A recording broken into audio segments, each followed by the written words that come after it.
Hello friends, कैसे हैं आप सब। बहुत बहुत स्वागत है आप सभी का हमारे YouTube channel study with smartness में। दोस्तों, सबसे पहले इंपॉर्टेंट चीज़ तो आपको मैं बताना चाहती हूँ कि हमारा ये जो नया चैनल है स्टडी विद स्मार्टनेस का ही एक दूसरा चैनल हमने बनाया हुआ है।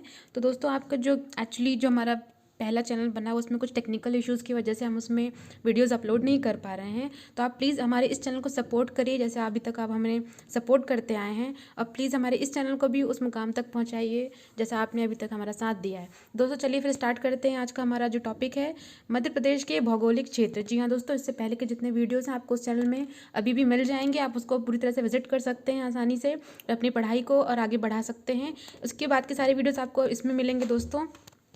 तो यहाँ पर आपका जो हमने टॉपिक लेकर आए हैं आपके लिए, वो है मध्य प्रदेश के जितने भी आपके भौगोलिक क्षेत्र हैं उनके बारे में हम एक एक चीज़ डीपली पढ़ने वाले हैं।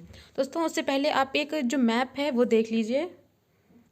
तो दोस्तों, आपके सामने एक ये मैप है। इस मैप को आप चाहे तो स्क्रीनशॉट करके सेव भी कर सकते हैं। बहुत ही इंपॉर्टेंट है अगर आप एमपी से रिलेटेड किसी भी एग्ज़ाम की तैयारी कर रहे हैं तो उसके लिए आप ये बहुत अच्छा, बहुत ही हेल्पफुल होने वाला है आपका ये मैप। ठीक है, तो इसे आप बहुत अच्छे से ध्यान में देख लीजिए, सारी चीज़ों को अच्छे से नोट डाउन कर लीजिए। जैसे कि यहाँ पर मध्य भारत का पठार कहाँ पर है, उसकी पोजीशन आपको पता होनी चाहिए।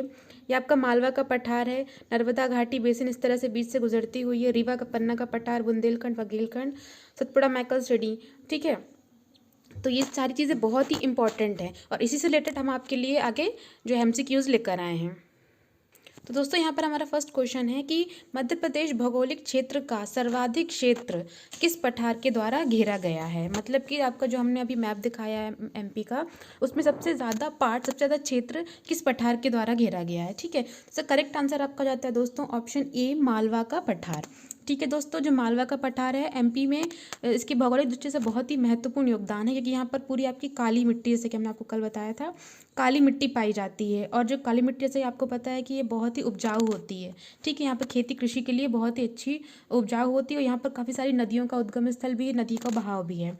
ठीक है, तो जो मालवा का पठार है दोस्तों, इंपॉर्टेंट चीज़ नोट डाउन करने लायक ये है कि मालवा का जो पठार है वो एमपी का 28.62% इतना एरिया घेरा हुआ है। एमपी का आपका जो टोटल एरिया है उसमें से 28.62% भाग में आपका मालवा का पठार फैला हुआ है। अगर हम एक्यूरेट वैल्यू की बात करें तो 88,222 प्रति वर्ग किलोमीटर इसका पूरा एरिया है। 88,222 याद करने में बहुत ईजी है। आपका टोटल एरिया है मालवा के पठार का।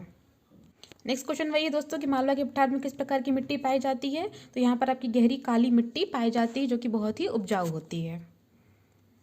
नेक्स्ट क्वेश्चन है कि निम्न में से कौन सी नदी मालवा के पठार से संबंधित नहीं है। तो दोस्तों, इसका करेक्ट आंसर जो है वो है ऑप्शन ई, इनमें से कोई नहीं। मतलब कि माही नदी, चंबल, पार्वती और बेतवा, ये चारों नदियाँ मालवा के पठार में ही बहती हैं। ठीक है, तो इन नदियों के बारे में हम एक एक करके नेक्स्ट वीडियोज़ में आपको पूरी जानकारी देंगे दोस्तों। एक एक नदियों के बारे में, उनका उद्गम स्थल और किस तरह किस प्रवाह में बहती हैं, किसकी सहायक नदियाँ हैं, ये सारी चीज़ें आपको एक नदी वाला वीडियोज़ दिया जाएगा, उसमें प्रोवाइड करवाई जाएंगी। तो यहाँ पर मालवा के पठार से संबंधित ये चारों नदियाँ हैं आपकी। नाम अच्छे से देख लीजिएगा, माही, चंबल, पार्वती और बेतवा। नेक्स्ट क्वेश्चन है कि कौन सी पर्वत श्रेणी मालवा के पठार की उत्तर पश्चिमी क्षेत्र में फैली हुई है। तो इस क्वेश्चन का करेक्ट आंसर जो है वो है दोस्तों अरावली पर्वत। ठीक है, मालवा के पठार के उत्तर पश्चिम भाग में। तो देखिए एक बार मैप देख लेते हैं दोस्तों। यहाँ पर देखिए दोस्तों, आपका जो मालवा का पठार है, ये मालवा का पठार है, इसके उत्तर पश्चिमी भाग में इस तरह से आपका अरावली पर्वत श्रेणी फैली हुई है। ठीक है, अरावली पर्वत श्रेणी आपका इस तरह से दिल्ली, एक्चुअली ये दिल्ली से लेकर गुजरात तक फैली हुई है, करीब 800 मीटर, 800 किलोमीटर्स। ठीक है, तो अगर अरावली पर्वत की बात करें दोस्तों तो ये आपका सबसे पुराना पर्वत है। मतलब कि विश्व भर में सबसे पुराना पर्वत है, इसलिए इसे क्या कहा जाता है, आप लोग बताइए कमेंट करके। जो अरावली पर्वत श्रेणी है, अरावली पर्वत को आपको पर्वतों का दादा भी कहा जाता है। ठीक है, अरावली पर्वत श्रेणी। तो ठीक है दोस्तों, आपका फोर्थ क्वेश्चन का जो करेक्ट आंसर हो जाएगा अरावली पर्वत श्रेणी। और अरावली पर्वत का सबसे ऊंचा शिखर है दोस्तों वो आपका माउंट आबू में, याद रखिएगा, माउंट आबू में है। माउंट आबू जो है अरावली पर्वत का सबसे ऊंचा शिखर है। अब देखिए दोस्तों, नेक्स्ट क्वेश्चन क्या है कि अरावली पर्वत की सबसे ऊंची चोटी का नाम क्या है। दोस्तों, यहाँ पर क्वेश्चन थोड़ा सा गड़बड़ है। यहाँ पर अरावली पर्वत की सबसे ऊंची चोटी एमपी की बात की जा रही है। कि जब देखिए जो अरावली पर्वत है आपका वो दिल्ली से लेकर दिल्ली, एमपी, गुजरात, राजस्थान, इस तरह से पूरे में फैला हुआ है 800 किलोमीटर में। ठीक है, और एमपी में जब अरावली पर्वत एंट्री होती है और एग्जिट होता है तो उस बीच जो अरावली पर्वत का एमपी का भाग है उसमें पूछा जा रहा है कि सबसे ऊंची चोटी का नाम क्या है, तो वह उसका नाम है दोस्तों, आपका जो करेक्ट आंसर है वो है आपका गुरु शिखर। ठीक है ना, गुरु शिखर जो है अरावली पर्वत की सबसे ऊंची चोटी का नाम है एमपी में। अगर हम नॉर्मल वे में बात करें अरावली पर्वत का सबसे ऊंचा शिखर है तो वो है आपका माउंट आबू, जैसा हमने आपको पिछले इक्वेशन में बताया हुआ है। ठीक है दोस्तों, तो आपका जो गुरु शिखर है वो आपका 1158 मीटर ऊंचा है। याद रखिएगा अच्छे से, गुरु शिखर एमपी में अरावली पर्वत की सबसे ऊंची चोटी है जिसकी कुल ऊंचाई है 1158 मीटर। नेक्स्ट क्वेश्चन दोस्तों, नर्मदा नदी के दक्षिण में किस प्रमुख पर्वत श्रेणी का विस्तार है। अगर आपने मैप में ध्यान से देखा होगा दोस्तों, तो इस तरह से जब नर्मदा नदी बहती है तो उसमें दक्षिण की तरफ में, दक्षिण की बात की जा रही है तो वहाँ पर आपका सतपुड़ा पर्वत श्रेणी का विस्तार है। सतपुड़ा पर्वत श्रेणी का, ध्यान से देखिएगा, दक्षिण में आपकी सतपुड़ा पर्वत श्रेणी का विस्तार है। नेक्स्ट क्वेश्चन बहुत ही इंपॉर्टेंट है कि सतपुड़ा की सबसे ऊंची चोटी कौन सी है। सतपुड़ा की सबसे ऊंची चोटी है दोस्तों, उसका करेक्ट आंसर है आपका धूपगढ़। ठीक है, पचमढ़ी भी है जो आपका इसी पर्वत श्रेणी का हिस्सा है। ध्यान से देखिएगा, धूपगढ़ है आपकी सतपुड़ा की सबसे ऊंची चोटी है और इसकी जो ऊंचाई है वो है आपकी 1120 किलोमीटर्स। ठीक है, 1120 किलोमीटर्स, नो नहीं सॉरी, जो 1120 है आपकी सतपुड़ा की जो लंबाई है वो है आपकी 1120 किलोमीटर सतपुड़ा श्रेणी की लंबाई। अगर धूपगढ़ की हम ऊंची चोटी की बात करें तो वो है आपकी 1350 मीटर्स। ठीक है, तो याद रखिएगा दोनों डेटा आप। नेक्स्ट क्वेश्चन बहुत ही इंपॉर्टेंट है दोस्तों, सतपुड़ा पर्वत का निर्माण किस प्रकार की चट्टानों से हुआ है। सतपुड़ा पर्वत की जो चट्टानें निर्मित है दोनों वो हैं आपकी ग्रेनाइट और बेसाल्ट, इन दोनों प्रकार की चट्टानों से सतपुड़ा पर्वत का निर्माण हुआ है। नेक्स्ट क्वेश्चन इंपॉर्टेंट दोस्तों कि अमरकंटक किस पर्वत श्रेणी का हिस्सा है। तो अमरकंटक जो है दोस्तों वो आपका विंध्याचल पर्वत श्रेणी का हिस्सा है। इसका करेक्ट आंसर हो जाएगा आपका ऑप्शन सी, विंध्याचल पर्वत श्रेणी। अब ये विंध्याचल पर्वत श्रेणी कहाँ है दोस्तों, जैसा कि मैंने बताया कि नर्मदा नदी जो है बेसिकली अगर आप पूरे मैप को देखेंगे दोस्तों तो नर्मदा नदी जो है वो एमपी को दो भागों में डिवाइड करने का भी काम करती है। ठीक है, एक विभाजक रेखा के रूप में भी ये काम करती है। तो नर्मदा नदी के जैसे कि हमने देखा कि दक्षिण में आपका सतपुड़ा पर्वत है पूरा।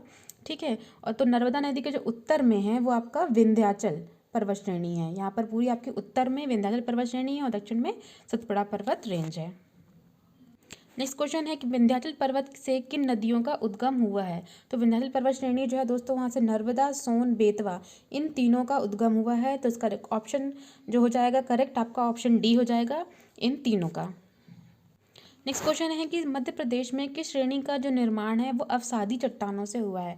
अवसादी चट्टानों से जो मध्य प्रदेश में निर्माण हुआ है दोस्तों तो वह आपका मैकल अमरकंटक श्रेणी का। ठीक है, मैकल अमरकंटक जो श्रेणी है आपकी उसका निर्माण जो अवसादी चट्टानों से हुआ है, इंपॉर्टेंट चीज़ है। अब ये मैकल अमरकंटक श्रेणी है कहाँ दोस्तों, तो सतपुड़ा, जैसा कि हमने बताया कि ये नर्मदा है। ठीक है, नर्मदा, एक बार फिर से देख लीजिए, ये आपकी नर्मदा नदी है, इसके दक्षिण में आपकी सतपुड़ा रेंज है। ठीक है, और सतपुड़ा के ही जो दक्षिण पूर्व में, दक्षिण पूर्व का जो ये हिस्सा है दोस्तों ये आपकी मैकल अमरकंटक श्रेणी का हिस्सा माना जाता है। तो इन चट्टानों का जो निर्माण है वो अवसादी चट्टानों से हुआ है। नेक्स्ट क्वेश्चन है कि पचमढ़ी किस पर्वत श्रेणी का हिस्सा है दोस्तों, इंपॉर्टेंट है। अगर आप पीएससी में एग्जाम देने जा रहे हैं तो इंपॉर्टेंट क्वेश्चन हमेशा पूछा जाता है कि जो पचमढ़ी है वो किस पर्वत श्रेणी का हिस्सा है। तो ये आपकी महादेव पर्वत श्रेणी का ये हिस्सा है। और महादेव पर्वत श्रेणी की जो लोकेशन है दोस्तों वो आपकी सतपुड़ा के पूर्वी हिस्से में, इस साइड पूर्वी हिस्से में आपका महादेव श्रेणियों का हिस्सा है। नेक्स्ट क्वेश्चन है कि विंध्यान कगारी प्रदेश किस पठार को कहा जाता है। विंध्यान कगारी प्रदेश नाम अच्छे से देख लीजिएगा, तो ये आपका जो कहा जाता है रीवा पन्ना के पठार को कहा जाता है। ठीक है, रीवा पन्ना के पठार को। आप मैप में इसकी एक बार लोकेशन देख लेंगे तो आपको बहुत अच्छे से याद हो जाएगा। नेक्स्ट क्वेश्चन इंपॉर्टेंट एग्जाम के लिए दोस्तों कि मालवा के पठार की सबसे ऊंची चोटी कौन सी है। मालवा के पठार की सबसे ऊंची चोटी है वो दोस्तों सिगार। ठीक है, अच्छे से देख लीजिएगा, सिगार जो है आपके मालवा के पठार की सबसे ऊंची चोटी है। नेक्स्ट क्वेश्चन है कि मध्य प्रदेश का चेरापूंजी किसे कहा जाता है। तो देखिए दोस्तों, जैसे चेरापूंजी मौसिम राम में है और वो फेमस है आपकी बारिश के लिए, उस तरह से मध्य प्रदेश में जो पचमढ़ी है वो आपकी बारिश के लिए फेमस है, सबसे ज़्यादा अधिक वर्षा यहाँ पर होती है। नेक्स्ट क्वेश्चन है कि जाना पाओ, सिगार और धजारी चोटियाँ किस पठार पर स्थित हैं। तो ये तीनों चोटियाँ इंपॉर्टेंट है, नाम अच्छे से याद कर लीजिएगा। जाना पाओ, सिगार और धजारी चोटियाँ ये आपके मालवा के पठार में स्थित हैं। नेक्स्ट क्वेश्चन है कि किस पठार की सर्वोच्च चोटी सिद्ध बाबा है। किस पठार की सर्वोच्च चोटी जो है वो सिद्ध बाबा है। तो करेक्ट आंसर इसका हो जाता है बुंदेलखंड के पठार की। बुंदेलखंड का पठार जो है दोस्तों वो आपके मध्य भारत के पठार और बघेलखंड के पठार के बीच में पड़ता है दोस्तों। सॉरी, मध्य भारत का पठार और बुंदेलखंड का पठार, और नीचे है आपका बघेलखंड का पठार। तो इस तरह से आप मैपिंग देखकर बहुत अच्छे से याद कर सकते हैं। नेक्स्ट क्वेश्चन है कि मध्य प्रदेश में सबसे छोटा पठार कौन सा है। सबसे छोटा पठार जो है दोस्तों वो आपका बघेलखंड का पठार है, जो कि पूरे एमपी का करीब 7% एरिया में फैला हुआ है। केवल 7% एरिया में सबसे छोटा पठार है आपका वो है बघेलखंड का पठार।